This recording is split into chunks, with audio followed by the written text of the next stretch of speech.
भूतनी का खूनी बदला। ये कहानी मैंने अपने गांव के ही एक बुजुर्ग जो कोलकाता में काम करते थे उनसे सुनी थी। एक बार की बात है कि कुछ अंग्रेज शिकारी भारत के किसी जंगल में शिकार पर गए। उस जंगल के बाहर एक डाक बंगला था, पर उसमें पहले से ही कोई बड़ा अंग्रेज अधिकारी ठहरा हुआ था। अस्तु इन अंग्रेज शिकारियों को जंगल के बीच बने एक पुराने डाक बंगले में रुकना पड़ा। इस डाक बंगले का रखवाला अपने परिवार के साथ रहता था और डाक बंगले में रुकने वाले लोगों की सेवा करता था। इस रखवाले के परिवार में उसकी बीबी तथा लगभग 14 to 15 साल की उसकी एकमात्र लड़की थी। एक शाम जब अंग्रेज शिकारी शिकार करके वापस डाक बंगले पर आए तो नहा धोकर पीने बैठ गए। पीने के बाद उन्हें इतनी चढ़ गई कि वे लोग पूरी तरह से बहक गए और उस रखवाले को गोली मारने के बाद उसकी बीबी तथा बच्ची को नोच डाले। इन पापियों को नशे में कुछ भी पता नहीं चला और नोचने के बाद उन दोनों को भी गोलियों से भून डाले और तीनों की लाश को डाक बंगले के पीछे दफना दिए। ये बात आई गई रह गई। अंग्रेजों ने फिर कुछ दिन के बाद वहां कैलाश नामक एक नया सेवक रख दिया। किसी को कुछ भी पता नहीं चला कि इस पुराने डाक बंगले का पुराना सेवक और उसका परिवार कहाँ चला गया। एक बार की बात है कि नया सेवक कैलाश रात को गेट बंद करके सोया हुआ था। तभी अचानक उसकी नींद खुल गई क्योंकि उसे लगा कि दरवाजे पर कोई रो रहा है। उसने एक हाथ में लाठी उठाया और दूसरे में चिराग और दरवाजे पर आकर हाँक लगाया। कौन है? इतनी रात गए कौन दरवाजे पर रो रहा है? उसने देखा कि एक किशोरी दरवाजे पर बैठी रो रही है। कैलाश उस किशोरी के पास गया और उसके सिर पर हाथ रखते हुए कहा कि बेटी रो मत, अंदर चल। फिर उस किशोरी के अंदर आने पर कैलाश ने उसे पीने के लिए पानी आगे बढ़ाते हुए पूछा कि बेटी तुम कौन हो और इतनी रात को अकेले इस जंगल में क्यों भटक रही हो? कैलाश की इतनी बातें सुनते ही वह किशोरी और तेज फफक पड़ी। कुछ समय तक तेज तेज रोने के बाद वह थोड़ा शांत हुई और कैलाश को बताई कि वह इस डाक बंगले के पहले सेवक की पुत्री है। फिर उसने ये भी बताया कि कैसे 4 to 5 अंग्रेज शिकारियों ने उसके पिता को मार डाला और उसके बाद उसके तथा उसकी मां की आबरू को नोच डाला। फिर कैसे उसकी मां तथा उसको भी गोलियों से भूनने के बाद डाक बंगले के पीछे दफना दिया। उस किशोरी की इतनी बातें सुनते ही कैलाश पूरी तरह सहम गया, पर निडरता दिखाते हुए पूछा कि ऐसे कैसे हो सकता है? अगर तुम मर गई है तो मेरे सामने कैसे बैठी है? कैलाश की यह बात सुनते ही वह लड़की अचानक गायब हो गई और कैलाश कुछ समझ पाए इससे पहले ही वह उस कमरे की दीवार पर उल्टी टहलती नजर आई। कैलाश यह नजारा देखकर पूरी तरह से सहम गया। फिर अचानक वह लड़की आकर कैलाश के सामने बैठते हुए बोली कि काका आप डरिए मत, मैं आपका कुछ भी बुरा नहीं करूंगी। धीरे धीरे कैलाश का डर जाता रहा और उसने अपने मस्तक पर आई पसीने की बूंदों को गमछे से पोंछ लिया। फिर उसी रात को उस लड़की ने वह जगह दिखाई जहां उन तीनों को दफनाया गया था। कैलाश ने कुदाल से खोदकर उन तीनों के अस्थिपंजर को निकाला। फिर कैलाश ने उस किशोरी से वादा किया कि वह उन अंग्रेज शिकारियों के खिलाफ कोर्ट जाएगा और किशोरी को इंसाफ दिलवाकर रहेगा। कैलाश की बातें सुनकर वह किशोरी रोते हुए बोली कि काका आपको कुछ नहीं करना है, बदला तो मैं लूंगी, बस आप मेरी थोड़ी सी मदद कर दें।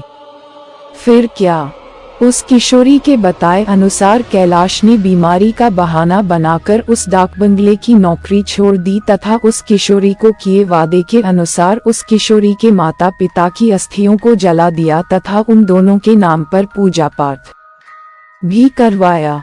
उन दोनों की मुक्ति हो गई, पर लड़की के कहे अनुसार कैलाश ने न लड़की के अस्थिपंजर को जलाया और न ही उसके क्रियाकर्म के लिए कोई अनुष्ठान पूजा पाठ ही किया।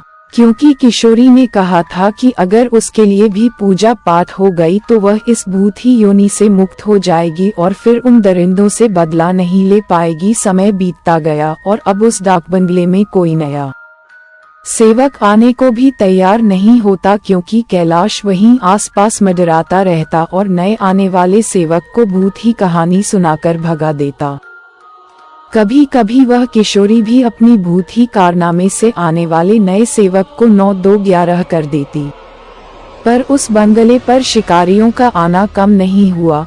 वे आते और खुद ही अपनी व्यवस्था करते, पर जो अब आता वह वापस नहीं जाता, क्योंकि उस डाक बंगले में ठहरने वाला हर अंग्रेज शिकारी उस लड़की का शिकार हो जाता।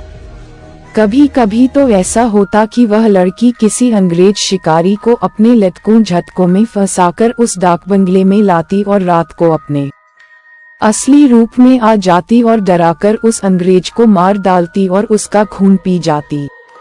ये क्रम चलता रहा और उस डाक बंगले में मरने वाले अंग्रेज शिकारियों की मौत रहस्य ही बनी रही। अंग्रेज अधिकारियों के लाख कोशिश के बावजूद न हत्यारा पकड़ में आता और नहीं मरने वाले अंग्रेज शिकारियों अधिकारियों के मौत का कारण पता चलता। धीरे धीरे ये खबर आसपास के क्षेत्रों में अंग्रेज शिकारियों आदि में फैल गई कि पुराने डाक बंगले में ठहरने वाले हर शिकारी की रात तो होती है, पर वह दूसरे दिन का सूरज नहीं देख पाता। 2-3 और वर्ष बीते और अब वह डाक बंगला खंडहर हो गया, क्योंकि अब किसी में भी हिम्मत नहीं थी कि वहां ठहरे। आखिर किसको अपनी जान की परवाह नहीं होती।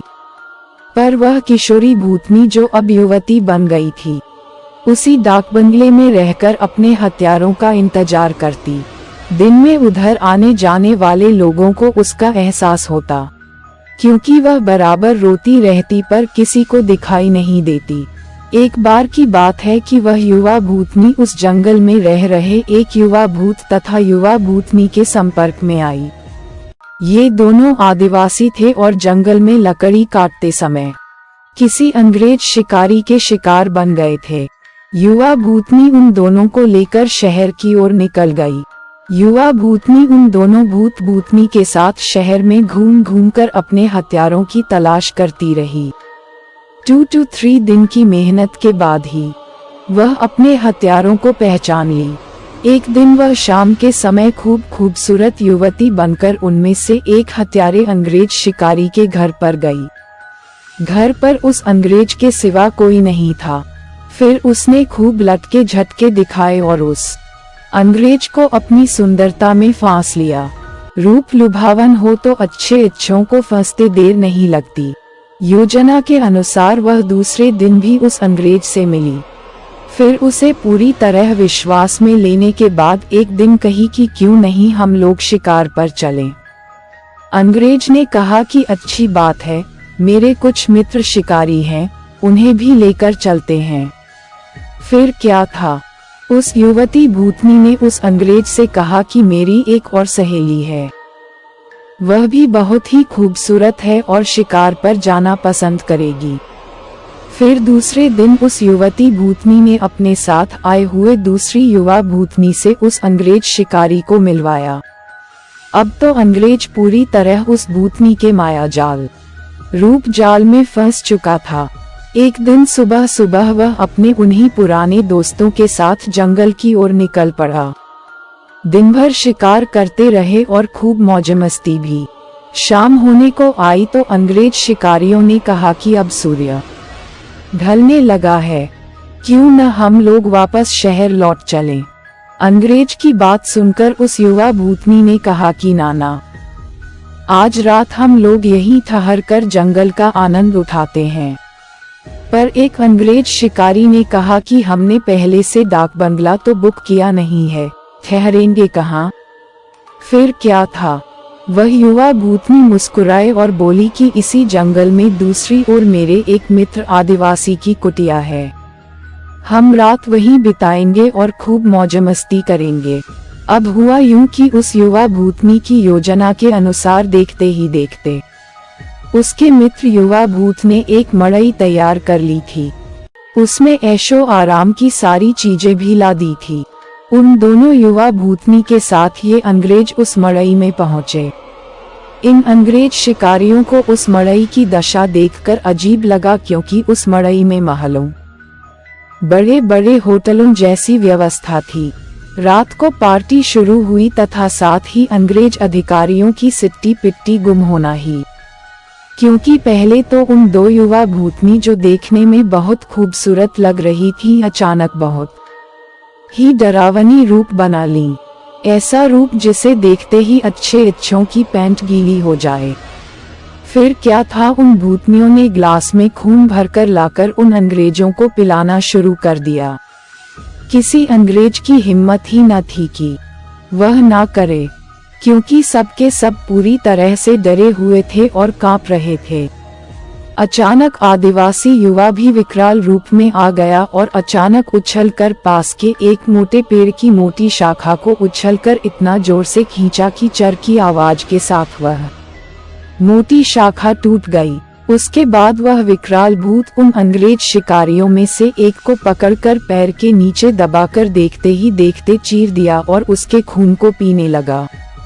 उसका खून पीता देख दोनों भूतनियों ने भी लंबी लंबी विकराल जीभ निकालते हुए खून पीने में उसका साथ देने लगीं और साथ ही अपने बड़े बड़े नाखूनों से उसका शरीर जगह जगह से चीरने लगी।